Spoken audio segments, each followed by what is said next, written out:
ایک بھائی پوچھتے ہیں کہ معجزہ، کرامت، ارہاس اور استدراج یہ کیا کیا چیزیں ہیں اور اس میں فرق کیا ہے؟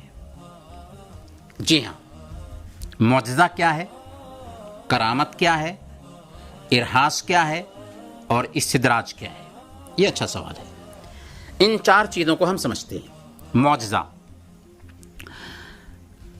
اگر خرق عادت کوئی چیز نبی کے ہاتھ پر ظاہر ہو، اور خرق عادت سے مراد ایسی چیز جو عادت کے خلاف ہے، عام عادت کے خلاف اگر کوئی چیز ہے تو اس کو خرق عادت کہتے ہیں۔ تو اگر کوئی خرق عادت چیز کسی نبی کے ہاتھ پر ظاہر ہو رہی ہے تو اس کو ہم معجزہ کہیں گے۔ جیسے موسیٰ علیہ السلام کی لاٹھی کا سانپ بن جانا، یہ خرق عادت ہے، معجزہ تھا موسیٰ علیہ السلام کا۔ ہاتھ بغل میں دبا کر کے نکالتے تھے تو اس میں روشنی پیدا ہو جاتی تھی، یہ معجزہ تھا موسیٰ علیہ السلام کا۔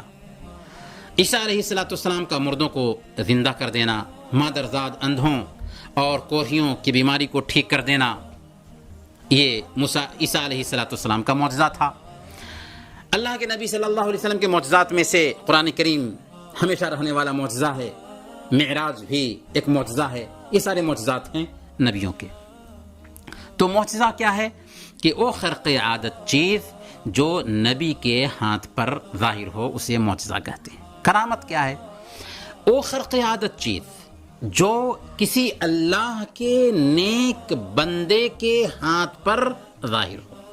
اللہ کا نیک بندہ ہے، شریعت کی تابعداری کرتا ہے، توحید کا ماننے والا ہے، سنت کے مطابق زندگی گزارتا ہے، اس کے ہاتھ پر کوئی خرق عادت چیز ظاہر ہوتی ہے تو اس کو ہم کرامت کہتے ہیں، وہ کرامت ہے۔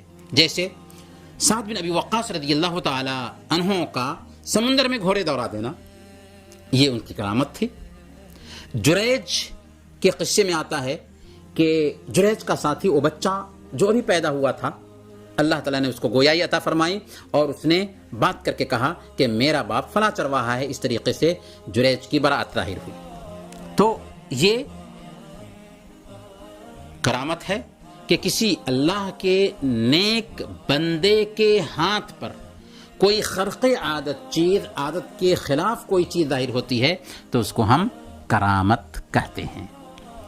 اور کرامت یہ کوئی ایسی چیز نہیں ہے کہ ایک انسان چاہ کر کے ظاہر کرے گا۔ جو آدمی دعویٰ کرے کہ میں ایسا کر دوں گا وہ جھوٹا ہے۔ اللہ تعالیٰ کسی انسان کے ہاتھ پر ظاہر کر دیتا ہے، اور یہ ضروری بھی نہیں ہے کہ ہر نیک آدمی کے ہاتھ پر ظاہر ہو۔ اور کرامت پر ایمان رکھنا شریعت کے اصول میں سے ایک اصول ہے، لہذا ہم کرامت پر ایمان رکھتے ہیں۔ رہی بات ارہاس کی، تو ارہاس خرق عادت چیز جو نبی کے ہاتھ پر ظاہر ہوتی ہے لیکن نبوت سے پہلے، نبوت کے بعد ظاہر ہو تو اس کو ہم معجزہ کہتے ہیں، نبوت سے پہلے ظاہر ہو تو اس کو ہم ارہاس کہتے ہیں۔ اور استدراج کیا ہے؟ استدراج کہتے ہیں او خرق عادت چیز، او عادت کے خلاف چیز جو کسی کافر کے ہاتھ پر ظاہر ہو یا شریعت کے خلاف چلنے والے انسان کے ہاتھ پر ظاہر ہو۔ اس سے پتہ یہ چلا کہ اگر کوئی آدمی شریعت سے بغاوت کر رہا ہے، اس کے ہاتھ پر بھی کوئی خرق عادت چیز ظاہر ہو سکتی ہے۔ کوئی کافر اور مشرک ہے، اس کے ہاتھ پر بھی خرق عادت چیز ظاہر ہو سکتی ہے، اور اس کا مقصد کیا ہے؟ اس کا مقصد ہے ایمان کی آزمائش، تاکہ اللہ تعالیٰ ایمان کی جانچ کرے کہ ایک انسان اس کو صحیح سمجھتا ہے یا غلط سمجھتا ہے۔ جیسے دجال ہے، دجال کا دور ایک فتنہ ہے۔ دجال کو اللہ تعالیٰ ایسی ایسی صلاحیتیں دے گا کہ ایک انسان دیکھ کر کے دنگ رہ جائے گا، آسمان کو حکم دے گا، آسمان بارش برسائے گا، زمین کو حکم دے گا زمین ہریالی نکالے گی، اس کے ہاتھ میں جنت ہوگی، اس کے ہاتھ میں جہنم ہوگا. یہ سب دجال کو دیا جائے گا. کیوں؟ آزمائش کے لیے، ایمان کی آزمائش کے لیے. تو کہنے کا مطلب یہ ہے کہ معجزہ، خرق عادت چیز جو نبی کے ہاتھ پر ظاہر ہو، کرامت، خرق عادت چیز جو کسی اللہ کے نیک بندے کے ہاتھ پر ظاہر ہو، اور استدراج، خرق عادت چیز جو اللہ کی شریعت سے بغاوت کرنے والوں کے ہاتھ پر ظاہر ہو، اور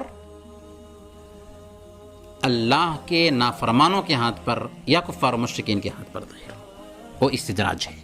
اور استدراج کے ذریعہ اللہ تعالیٰ ایمان کی آزمائش کرتا ہے. اور کبھی کبھی استدراج بھی نہیں ہوتا بلکہ جادو کے ذریعہ، ظاہری یا خفیہ طریقہ جسے اختیار کر کے جادو کے ذریعہ کچھ نظر بندی کی جاتی ہے اور لوگوں کو دھوکہ میں رکھا جاتا ہے، تو وہ جادو ہوتا ہے.